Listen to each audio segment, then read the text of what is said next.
Hello everyone, welcome back to the channel real concept hydrostatic का next part. आज अपना topic continue करते हैं उत्प्लावन बल से। क्या होता है अपथ्रस्ट फोर्स, क्या होता है बॉयंट फोर्स, यहीं से क्लियर स्टार्ट करते हैं। तो एक टॉपिक होता है हमारा उत्प्लावन बल, या उत्प्लवन बल इसी को कहते हैं। ठीक, उत्प्लवन बल, उत्प्लवन बल, ठीक, या इसी को आप कह दो buoyant force, buoyant force.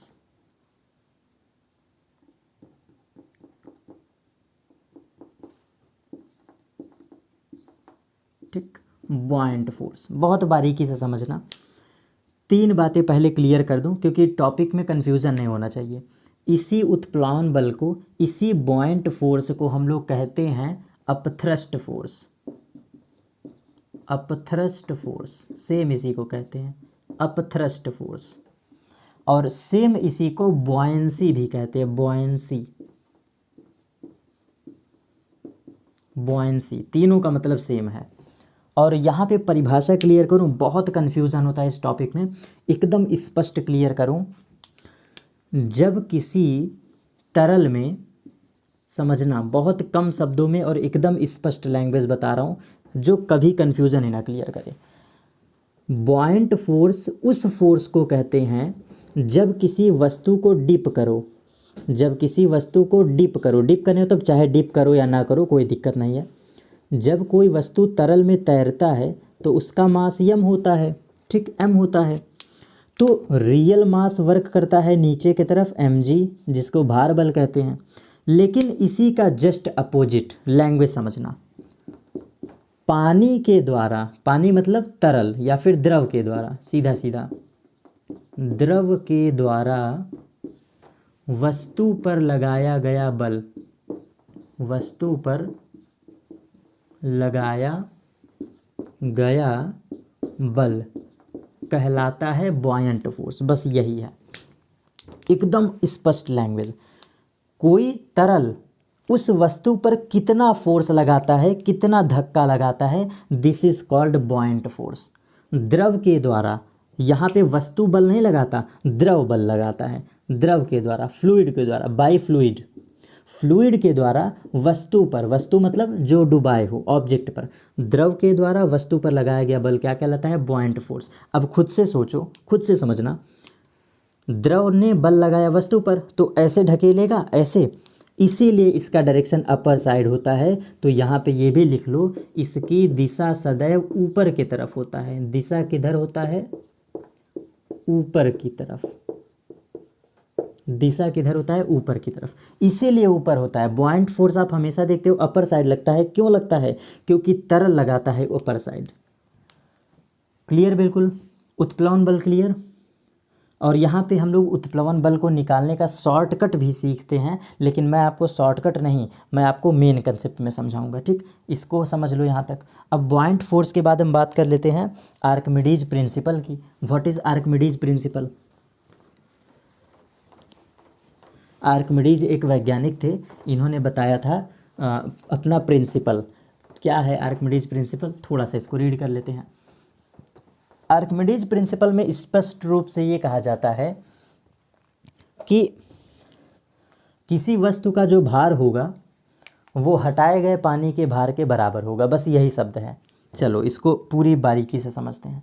Archimedes principal,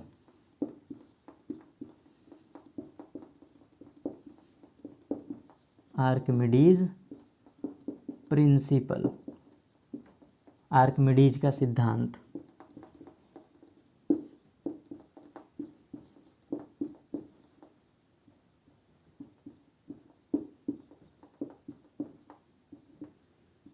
चलो देखो कैसे क्या है। मैं कहता हूँ किसी फ्लूइड में, ये हमारा फ्लूइड, अब थोड़ा छोटा फिगर बना दे ताकि यहाँ पे थोड़ा जगह की आवश्यकता है हमें। चलो ये कोई फ्लूइड है, हमने फॉर एग्जांपल यहाँ पे कोई वस्तु डुबाया, ये कोई ऑब्जेक्ट है जो हमने इसके अंदर डुबा दिया। बीच का स्पेस खाली कर दो। अब समझना, आर्किमिडीज ने बस इतना कहा था, हटाए गए द्रव का भार लिख देते हैं, displace water, weight of displace water, हटाए गए द्रव का भार, जो द्रव हटा है उसका भार हमेशा बराबर होगा किसके? वस्तु के भार के, वस्तु के भार के। बस यही था Archimedes principle. Weight of displace water,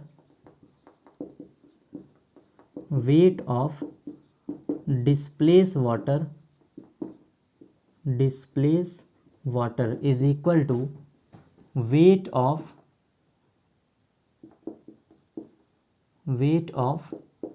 true object, या फिर ट्रू वेट ऑफ ऑब्जेक्ट। इसको दो वे में कह सकते हैं, वेट ऑफ ऑब्जेक्ट कह लो, चलो इसको पहले पूरी लाइन लिख दें, वेट ऑफ ऑब्जेक्ट कह दो तो भी सही है, और या फिर सेम इसी शब्द को, वस्तु के भार को लिख सकते हैं ट्रू वेट, ट्रू वेट, क्योंकि ट्रू मतलब सच्चाई वाला भार, ट्रू वेट, दोनों का मतलब क्लियर। अब इसको कंसेप्चुअल वाइज फील कर लो, क्योंकि यही कंसेप्ट तो समझाना चाहता हूँ। हटाए गए द्रव का भार बराबर वस्तु के भार का बराबर। तो अगर हम कहते हैं दिस इज कैपिटल एम, वस्तु का मास एम, ठीक, तो आ जाओ थोड़ा साइड में लिख लेते हैं। अगर वस्तु का मास यम है, ये क्या है? वस्तु का मास, तो इसका वेट कितना होगा? कैपिटल एम स्मॉल जी, एम जी। और हम जानते हैं जैसा कि फॉर्मूला घनत्व बराबर क्या होता है, घनत्व बराबर मास अपॉन वॉल्यूम। तो अगर इसको एक रूप में और लिखना चाहें तो वॉल्यूम v इस ऑब्जेक्ट का जितना है, और अगर इसका डेंसिटी हम सिग्मा कह दें, सिग्मा, तो v sigma g। This is your answer. हर वे में मास यम पहले निकालो, ये वस्तु का है, फिर यम जी कर दो तो भार आ गया, और भार को और कन्वर्ट कर दो तो घनत्व के फॉर्म में, ये घनत्व के फॉर्म में। ये कौन सा फॉर्म है? Density form. अब आगे चलो, एक कदम और आगे चलते हैं। ये तो हमने वस्तु का भार निकाला ना, this is true weight m g. आपसे कभी कभी कहता है कि हटाए गए द्रव का भार कैसे निकालें, तो एक बात समझना, फील करना भाई। सोचो, अगर ये हम वस्तु को डुबाते हैं, तो जब वस्तु को डुबाओगे तो पानी हटेगा कि नहीं? आप घर पे एग्जाम्पल फील करो, जब किसी जग को डुबाते थे तो वो पानी हटाता था कि नहीं? आप घर पे एक टब लो, टब में एक जग लो, जग को जब दबाते हो तो पानी हटता है ना? कितना पानी हटता है? जितना जग का आयतन होगा। तो सेम एज इट इज़ हटाए गए पानी का आयतन भी सेम होगा। लेकिन यहाँ पे हम लिखते हैं, अब हम पानी की बात करते हैं, किसका? हटाए गए पानी की बात। ऊपर वाला था वस्तु की बात, हटाए गए पानी की बात, या फिर हटाए गए द्रव की बात। चलो इसको समझो, दोनों का वॉल्यूम सेम होगा ना, जितना वॉल्यूम इसका होगा उतना ही वॉल्यूम हटेगा, तो वॉल्यूम v। लेकिन ये बताओ, क्या पानी का घनत्व और वस्तु का घनत्व सेम होगा? नहीं। तो पानी का घनत्व क्या मान लो, अगर हम रो कह देते हैं, रो, तो v इंटू रो और multiplied by g, this is called m। चलो अलग से मान लेते हैं, हटाए गए पानी का वेट है यम, हम एज्यूम कर ले रहे हैं, हटाए गए पानी का मास है स्मॉल m, तो इसका भार कितना होगा? Small m g. और अगर इसको डेंसिटी फॉर्म में लिखना चाहो तो दोनों का वॉल्यूम v, रो होगा रो, डेंसिटी, क्योंकि डेंसिटी दोनों का अलग होगा बेटा, खुद से देख लो। इस मार्कर का घनत्व अलग होगा और इसको पानी में डुबा दे तो पानी का घनत्व अलग होगा, ठीक। तो v रो g, पूरी परिभाषा क्लियर। और इन्होंने यही कहा था कि हटाए गए पानी का मास बराबर होगा किसके? उस वस्तु के भार के बराबर। तो ये क्या है? ये है हटाए गए पानी का भार, और ये क्या है? रियल मास, ठीक। यहीं से आपको एक कंसेप्ट क्लियर कर दूं, आपसे सवाल पूछता है कि रियल वेट क्या होगा, आभासी वेट क्या होगा। पूरे कंसेप्ट को क्लियर कर देते हैं। आ जाओ यहाँ पे, आपसे कहता है इस वस्तु का रियल मास क्या होगा। चलो एक एग्जांपल लेते हैं और एक एग्जांपल के थ्रू आपको समझाते हैं। एक एग्जांपल के थ्रू देखिए, ये प्यारा सा डिब्बा है, हमने ये डिब्बा लिया, ठीक। ट्रू वेट का मतलब होता है रियल वेट, ठीक। सुनना बातों को बेटा, पूरा कंसेप्ट क्लियर कर दूंगा यहीं पे तुरंत। जो इसका रियल मास होगा, इसको जी से मल्टीप्लाई कर दो तो mg हो गया। भाई समझना, इसका मास यम, जी से मल्टीप्लाई कर दो तो mg हो गया। This is true weight, this is true weight. आपसे पूछे किसी वस्तु का वास्तविक द्रव्यमान तो आप सीधा सीधा mg बोलो, ठीक। तो आभासी क्यों पूछा? आभासी का इसलिए पूछा कि जब इस लिक्विड को हम डाल देंगे, सॉरी, जब इस ऑब्जेक्ट को किसी लिक्विड में डाल देंगे तब कितना वेट हमें फील होता है, हमें उठाने के लिए कितना बल चाहिए, वो हमें कम प्रतीत होता है। आभासी भार उस भार को कहते हैं जब किसी वस्तु को आप लिक्विड में डुबा दो तो हमें कितना फील होता है, वो हमें कम फील होता है। तो कितना कम फील होता है, आइए उसको डिराइव कर देते हैं, ठीक है ना। तो एकदम आराम से इसी फार्मूले के थ्रू समझ लो, इसी फार्मूले के थ्रू समझ लो। चलो फिगर समझा देते हैं, फिगर के थ्रू अलग से बना देते हैं। ये हमने कोई बनाया फ्लूइड, ये हमने बनाया कोई फ्लूइड। आर्किमिडीज प्रिंसिपल यहाँ पे कंप्लीट, पूरा to the point. True weight का मतलब होता है mg। ट्रू वेट का मतलब m, तो नीचे की तरफ वर्क करेगा mg। और जैसे mg वर्क करेगा ऊपर की तरफ एक फोर्स वर्क करता है, बॉयंट फोर्स, अपथ्रस्ट फोर्स, जो कि पानी लगाएगा ऊपर की तरफ, पानी लगाएगा ऊपर की तरफ। तो अब जरा देखना, इन दोनों फोर्स में मारा मारी होगा। मारा मारी इन द सेंस एक फोर्स नीचे खींच रहा है, एक फोर्स ऊपर खींच रहा है। तो एक्चुअल में ये जो फोर्स है इन दोनों को संतुलित करो। कैसे संतुलित करो, समझना जरा सा। जब तक हवा में था बॉडी तो mg वेट, ट्रू वेट। आपसे पूछता है आभासी भार, अपैरेंट वेट। आपसे पूछता है अपैरेंट वेट, अपैरेंट वेट, आभासी भार कितना हमें फील होगा, आभासी भार कितना हमें महसूस होगा। तो ये पता है कितना महसूस होगा, जब कोई बॉडी लिक्विड में जाता है तो हमें कम भार प्रतीत होता है। कितना कम प्रतीत होता है, स्मॉल mg माइनस बी, ये होता है स्मॉल mg माइनस बी। और ज़रा गौर से देखो, हमने वस्तु को कैपिटल M माना है ना, तो चलो यहाँ भी कैपिटल M लिख देते हैं थोड़ी देर के लिए। भाई M ही लिखे हो तो M होगा, ये कैपिटल M, mg नीचे की तरफ लगेगा और यहाँ पे ये mg जो होगा वो कैपिटल होगा, mg। हर जगह m माने हो तो कैपिटल M मानो। अब इसी को अगर आप सॉल्व कर लो तो this is your exact answer. तो आभासी भार का जवाब आ गया। मैं लिख देता हूँ, mg की जगह पे क्या लिखोगे, mg की जगह देखो ये है v sigma g minus v रो g, और ये होता है आपका आभासी वेट W। आभासी वेट W, ये आभासी वेट है, W लिख दिए तो आभासी वेट। अब पता है मेरा इक्वेशन बेटा ये बिल्कुल सही है, 100% श्योर है। मैं क्लियरिफाई कर दूं, sigma is the density of object, density of object, और रो क्या है, density of fluid, density of fluid. अब आपके बुक में उल्टा लिखे वो आपको समझना है, मैंने कंसेप्ट फील करवा दिया। कभी कभी बुक में ये उल्टा लिख देता है तो आप ये जवाब मत दे देना सर आप गलत पढ़ा दिए। फिर से बोल दे रहा हूँ, आप ये मत कहना सर आप गलत पढ़ा दिए। मैं पूरे कंसेप्ट के साथ पढ़ा रहा हूँ। दरअसल मैंने रो माना, मैंने सिग्मा माना वस्तु का घनत्व, तो वस्तु के भार में वस्तु का घनत्व आएगा v सिग्मा जी, पानी के घनत्व में पानी का घनत्व आएगा v रो जी। इसी को कहते हैं अपैरेंट वेट, इसी को कहते हैं आभासी भार। और आभासी भार जो होता है mg में से घट जाता है बॉयंट फोर्स, ये हमेशा याद रखना, mg में से घट जाता है कौन, बॉयंट फोर्स, बॉयंसी फोर्स, और तब कहलाता है हमारा आभासी भार। तो ये पूरा अलग ही कंसेप्ट था आभासी भार का, निकालते कैसे हैं, और ये था हमारा कौन सा कंसेप्ट, आर्किमिडीज का।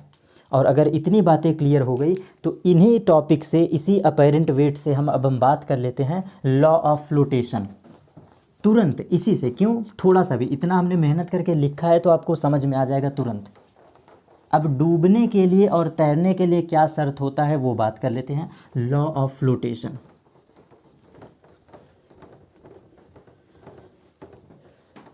देखो अब लॉ ऑफ फ्लोटेशन का मतलब है तैरने का नियम, तैरने का नियम।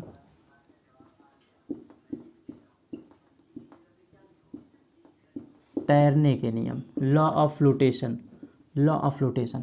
एक बात बताता हूँ आपको, तैरने से पहले जान जाओ तैरना कहते किसे हैं। तैरने से पहले, तैरने का नियम पढ़ने से पहले, लॉ ऑफ फ्लोटेशन पढ़ने से पहले ये तो जान लो कि तैरना कहते किसे हैं, क्योंकि यहीं से तो सवाल लगाओगे। कैसे सवाल लगाओगे, चलो देखो बिल्कुल समझना अच्छे से। 3 फिगर बनाता हूँ, 3 डायग्राम से समझ जाओगे आप।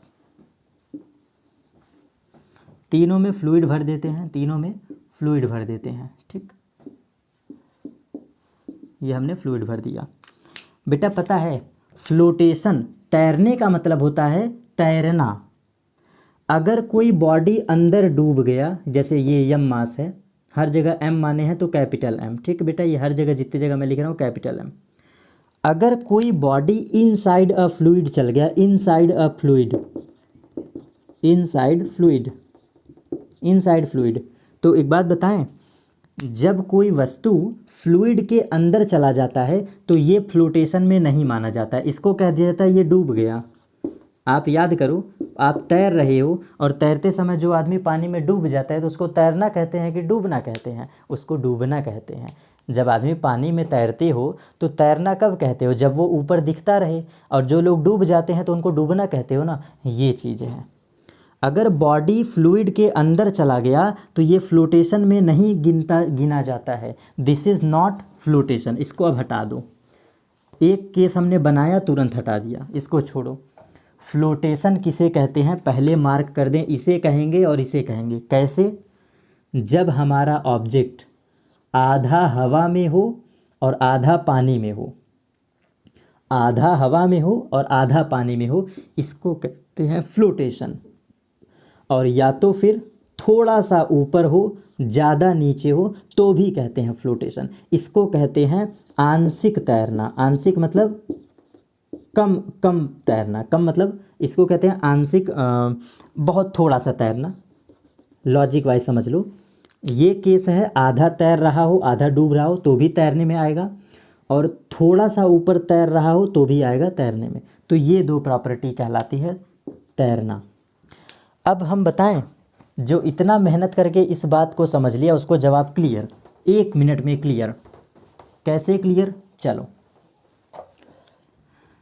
किसी भी ऑब्जेक्ट को रखोगे अपर साइड बॉयंसी वर्क करेगा ना, बॉयंसी। इसी फिगर से आ जाओ। नीचे की कहानी छोड़ दो, नो मैटर, नीचे का छोड़ दो, बस फिगर देखो। कोई भी ऑब्जेक्ट रखोगे उस पर एक फोर्स mg वर्क करेगा, तुरंत फोर्स वर्क करेगा up thrust upper side, up thrust. मैं कहता हूँ केस फर्स्ट, केस फर्स्ट। अगर हमारा b बड़ा हो जाए और mg छोटा हो जाए, अगर हम कह दें ऊपर वाला फोर्स बड़ा हो जाए और नीचे वाला फोर्स छोटा हो जाए तो क्या होगा? ज़रा देखो, फील करो। ऊपर वाला खूब जोर लगा के खींच रहा है, बड़ा बड़ा, तो तुम तैरोगे कि डूबोगे? तो ये तैरने का केस है। क्लियर? और बी क्या है? Small mg। स्मॉल mg क्यों? बॉइंट वाला पानी के द्वारा। Small mg is greater than capital mg। This is तैरने का लॉ, केस फर्स्ट। दूसरा, केस सेकेंड। अगर हमारा b बराबर mg हो जाए, b बराबर mg, और m कौन सा? कैपिटल। मैं बार बार कैपिटल लिख रहा हूँ क्योंकि इसी फिगर को देखो, इसी फिगर को, नीचे mg ऊपर पॉइंट, b बराबर mg। अगर हमारा बॉइंट फोर्स mg के बराबर हो जाए तो भी कहता है तैरने का नियम। ये तो भी तैरने का नियम बोले थे ना, आधा ऊपर आधा नीचे, तो ये वही केस है। ये भी आएगा तैरने में, फ्लोटेशन में ये भी आएगा। Case third, case third. अब फील करो लास्ट लैंग्वेज। अगर हमारा mg बड़ा हो जाए, mg बड़ा हो जाए और b छोटा हो जाए। लास्ट केस देखो, अगर नीचे वाला फोर्स बड़ा हो जाए, mg बड़ा हो जाए, b छोटा हो जाए, क्या होगा रिजल्टेंट? फील करो। नीचे वाला फोर्स ज़्यादा, नीचे फोर्स ज़्यादा, डूब जाओगे ना, और डूब गए तो दिस इज़ नॉट फ्लोटेशन।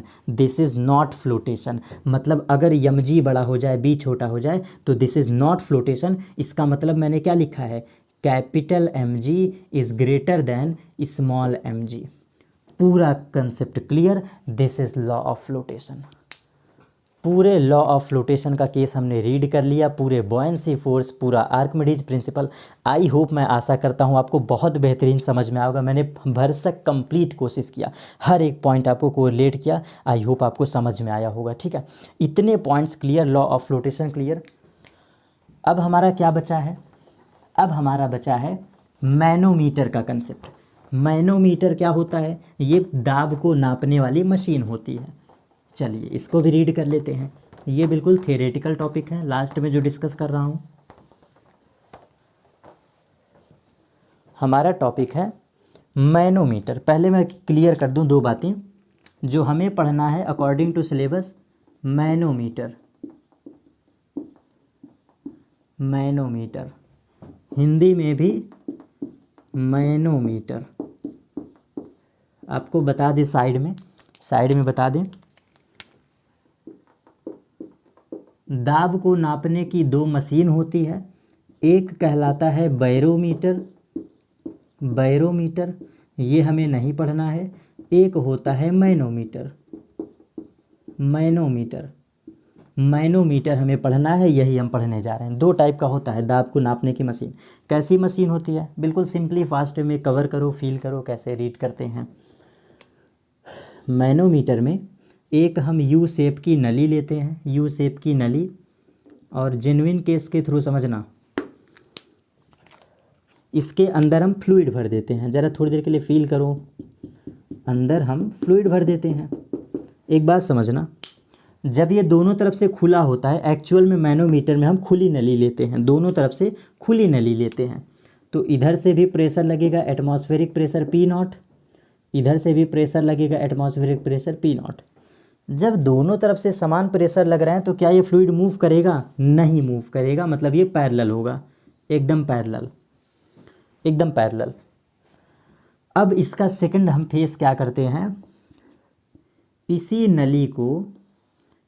नली को हम जोड़ देते हैं किससे, एक गैस के हौज के थ्रू, हौज मतलब एक गैस के पाइप से हम क्या करते हैं, इसको ऐड कर देते हैं। यही नली यू शेप की नली है, बस समझने के लिए आपको बता रहा हूँ। हम इस नली को लिंक कर देते हैं किससे, एक पाइप के जार से, जहाँ का हमें प्रेशर डिफाइन करना है, मतलब जिस भी हमें गैस का प्रेशर डिफाइन करना है उसके हम प्रेशर से इसको जोड़ देते हैं, इसको लिंक कर देते हैं, ये ऐसे, ठीक, ये हम ऐसे लिंक कर दिए। चलो अब हम क्या करेंगे, पता है ये प्रेशर नापने की मशीन है बेटा, दाब नापने का। तो पहला केस था जब यू ट्यूब टाइप की शेप नलिका थी, कुछ भी नहीं भरे थे, तो ये लिक्विड था, लिक्विड का रो था डेंसिटी रो, हमने एज्यूम कर लिया डेंसिटी रो। तो जब दोनों तरफ समान प्रेशर तो नो इफेक्ट, कोई दाब नहीं, समान दाब। अब इसका यूज़ हम कैसे करते हैं, ये है इसका यूज़। यहाँ पे कोई गैस भरी है जिसका हमें दाब निकालना है, ये कोई गैस भरी है, इसका दाब हमें निकालना है। तो कैसे निकालेंगे, उस गैस को ले जाओ और इस पाइप के एक सिरे से जोड़ दो, ये मैंने जोड़ दिया। तो क्या होगा, चलो आ जाओ, इसके अंदर फ्लूइड भरा है ना, इसके अंदर फ्लूइड भरा है ना, तो ज़रा खुद से समझो, जब हम गैस से जोड़ेंगे तो गैस प्रेशर लगाएगा, सिंपल सी बात है भाई, गैस का प्रेशर मेज़र करना है तो ये प्रेशर लगाएगा ना, यहाँ पे प्रेशर लगाएगा। जब प्रेशर लगाएगा तो गैस की ये पाइप उठ जाएगी, ये जो वाटर लेवल है मतलब लिक्विड का लेवल है उठ जाएगा। कितना उठा, हमने एज्यूम कर लिया एच हाइट उठ गया, हमने एज्यूम कर लिया एच हाइट उठ गया, तो यही इसका प्रेशर होगा ना।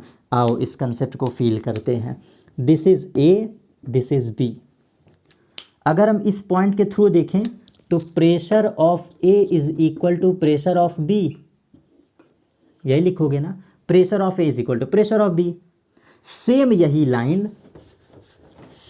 लाइन यहाँ पर भी देखो, हम मान लेते हैं दिस पॉइंट इज ए, ये वाला point, this point is A और this point is B, this point is A, this point is B.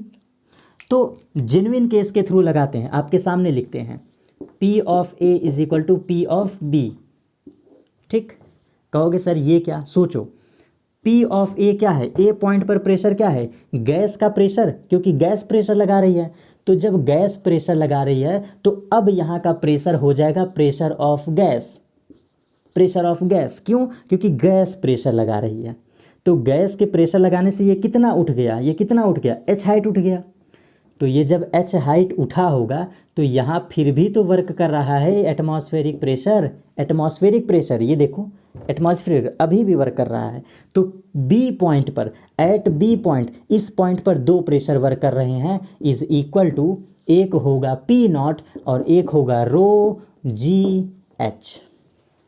याद करो इस चीज़ को, एच हाइट के फ्लूइड के कारण कितना प्रेशर लगता था, एच हाइट के फ्लूइड के कारण rho g h. This is your exact answer due to manometer pressure. Manometer pressure के थ्रू जो हम प्रेशर मेज़र करते हैं वो ये कॉन्सेप्ट था। सर शायद कम समझ में आया, ऐसा कहोगे? नहीं कहोगे आप, चलो मैं समझा देता हूँ ना भाई। 2 पॉइंट पे प्रेशर सेम था, क्यों? जब ये नली दोनों तरफ से खुला था तो एटमॉस्फेरिक प्रेशर। हम इस मशीन को क्यों बनाए? हम इस मशीन को इसलिए बनाए ताकि गैस का प्रेशर मेज़र कर सकें। तो जिस भी गैस का प्रेशर मेज़र करना है इस नली पे ले जाके जोड़ दो। मैंने जोड़ दिया तो ये गैस प्रेशर लगाएगा ना, क्योंकि आपको गैस का प्रेशर बताना है तो ये प्रेशर लगाएगा। जब गैस प्रेशर लगाएगी तो ये उठ जाएगा। जब उठ जाएगा तो कितना हाइट उठा? एच हाइट उठेगा। सवालों में वही दिया रहेगा कि गैस के दाब ने इतना ऊंचाई उठा दिया। तो जब इतना ऊंचाई उठा दिया तो हम फिर इक्वेशन लगाएंगे, पी ए बराबर पी बी से मतलब अरे हिंदी मीडियम में समझ जाओ, पी ए बराबर पी बी से। तो ए पॉइंट पे प्रेशर क्या है? पहले था पी नॉट, लेकिन अब हो जाएगा गैस का प्रेशर। क्यों? क्योंकि ये गैस प्रेशर लगाएगा एट पॉइंट। तो ए के जगह पे क्या लिखेंगे? Pressure of gas. B point पे कितना प्रेशर? बी पॉइंट पे 2 प्रेशर वर्क करेंगे, एक ऊपर से एटमॉस्फेरिक रुका थोड़े ही ना है, एक तरफ से प्रेशर और कितना एक्स्ट्रा? रो जी एच। तो ये हो जाएगा आपका exact answer due to this theory. सारी बातें क्लियर?